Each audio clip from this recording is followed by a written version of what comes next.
Hello, my name is Lana and welcome back to my channel. Welcome to another edition of TBR Finds, when I tell you all the books that I've added to my want to read shelf on my Goodreads in the recent month. So today I have, I think, 5 books to tell you about. As always, these are not necessarily new releases or books that just came out or about to come out. These are just books that I happened upon in my daily life, perusing bookstores and being on Instagram and on YouTube. They are just books that caught my attention. Yesterday I went through my phone and looked at all the screenshots that I made and photos in bookstores that I took of books that sounded interesting, and I looked them all up on Goodreads, and out of all of those, only 5 made it to my want to read shelf, and I'm gonna tell you all about them. So the first book that I want to tell you about is Killing Pythagoras. Pythagoras. I just looked up how to pronounce that name in English because I don't know. This is a book written by a Spanish writer called Marcos Chicot, thriller that has riveted readers throughout the Spanish-speaking world. From what I understand, it was written in 2012. I saw it in a bookstore and I loved the cover. I thought it was very intriguing, and the fact that this is a thriller set in the ancient world, which is all I've ever wanted. So this is a thriller, historical fiction, Spanish literature mystery. The venerable philosopher Pythagoras, one of the most powerful political figures of his time, is preparing to name a successor from among his grand masters when a string of murders rocks the Pythagorean community. The killings, each more baffling and unpredictable than the last, gradually unveil the workings of a dark and powerful mind, more formidable than that of Pythagoras himself.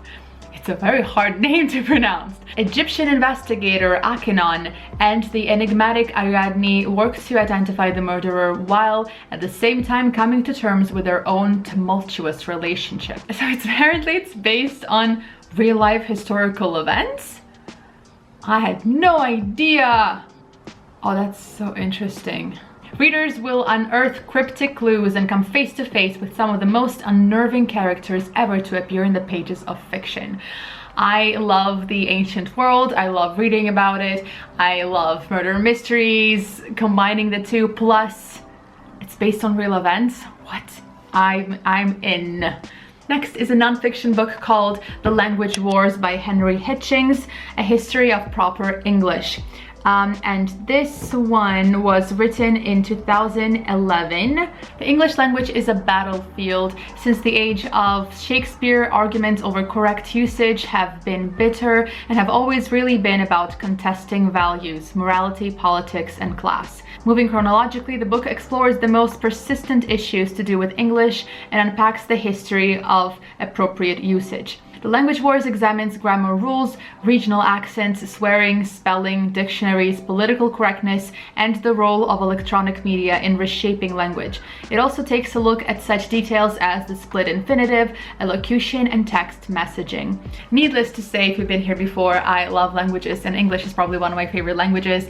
And I've always been very interested in learning about the history of a language, how it changes, the different dialects and accents, and I think those things are absolutely fascinating. I did find a review of someone who was disappointed because they thought this was more of a analysis of particular parts of language, but instead it's more of like a historical account of how the language was changing, which I don't mind. I actually would prefer that over the analysis. Next is a book that only recently came out. I saw its cover and it really intrigued me, and I looked it up and I'm so into this.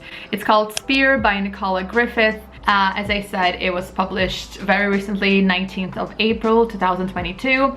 It's like a long novella. It's only 192 pages long, and apparently it's a retelling of the King Arthur legend.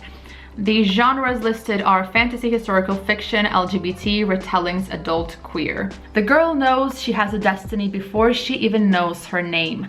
She grows up in the wild, in the cave with her mother, but visions of a faraway lake come to her on the spring breeze, and when she hears a traveler speak of Arthas, king of Ser Leon, she knows that her future lies at his court. On her adventures, she will meet great knights and steal the hearts of beautiful women. She will fight warriors and sorcerers, and she will find her love and the lake and her fate. Sounds brilliant. I've always been interested in the King Arthur legend. I do love the TV show Merlin so much. And I've never read a retelling of it. So I'm very interested to read this take on the legend, especially because it is queer. Another book, should I wait? Okay, it's Sunset. Next is a book that drew me in both with its cover and the title. It's called The Cartographers by Peng Shepherd. Cartographers. This is another recent release. It was published in March of 2022. The genres listed are fantasy, mystery, mystery thriller, magical realism, adult. Nell Young's whole life and greatest passion is cartography. Her father, Dr. Daniel Young, is a legend in the field and Nell's personal hero, but she hasn't seen or spoken to him ever since he cruelly fired her and destroyed her reputation after an argument over an old, cheap gas station highway map.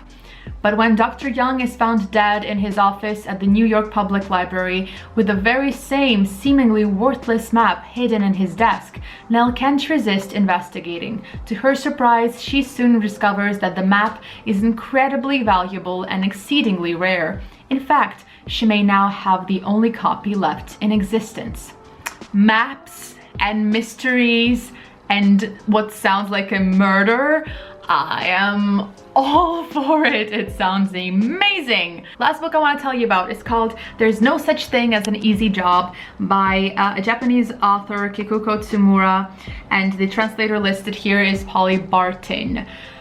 This came out in 2020. There are two things that worry me about this book, but still I feel very drawn to it. First of all, it says convenience store woman meets my year of rest and relaxation. Everything I've ever heard of my year of rest and relaxation lets me know that it's not a book I would ever, it's not a book I would ever enjoy reading, and I've never been interested in it. The thing with my year of rest and relaxation is I'm not interested in the topic of the book. The premise of it is not interesting to me at all, and what I've heard about the writing style of it being very much stream of consciousness without really any plot, none of those things are interesting to me at all. Another thing that I don't really, not that I don't enjoy reading, but I'm never drawn to it, is the short stories, fictional short stories. I enjoy non-fiction short stories, but not fictional,